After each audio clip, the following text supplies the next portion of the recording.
Nakatakdang ibiyahe pabalik sa Cebu City ang isang rider na inaresto sa Maynila. Suspect po siya sa pangahalay sa 11 anyos na bata. Saksi si June Veneracion. Kuha ito noong Sabado, March 7, kung saan makikita ang isang habal-habal rider, angkas ang 11 anyos na babae sa bahagi niya ng Cebu City. Ang batang angkas, hinalay umano ng rider sa madamong bahagi ng barangay Kalunasan. Sa isa pang kuha, inilipat ng rider ang bata sa isa pang habal-habal rider para ihatid sa bahay. Sabay takas, binigyan pa raw ng 6,000 piso ng kanyang ama ang suspect para magtago. Ilang araw matapos ang umano'y panggagahasa, natunton at naaresto ang suspect sa Maynila. Sa videong ito, makikita na nagmano pa ang suspect sa sumalubong na tiyahin. Pero hindi lang pala mga kamag-anak ang nag-abang sa kanya. Tama ka na lang sa amin, ha? Alam mo na? Ay, sir, ito pala yung... Sige, dito tayo, sa gilid tayo, gilid. Naroon din ang mga pulis na nakatunog sa kanyang planong magtago sana sa Metro Manila.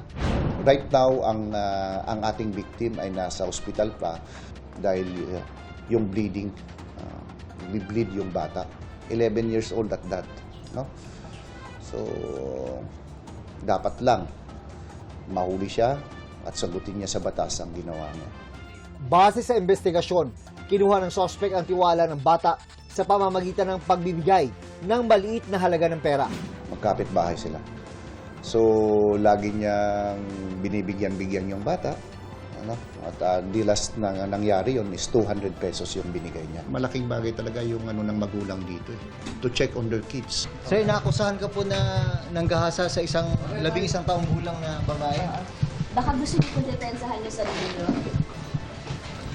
Nakatakdang ibiyahe ang suspect pabalik ng Cebu para harapin ang reklamong paglabag sa Special Protection of Children Against Abuse, Exploitation, and Discrimination Act.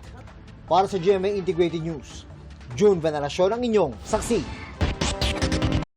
Mga kapuso, maging una sa saksi. Mag-subscribe sa GMA Integrated News sa YouTube para sa iba't ibang balita.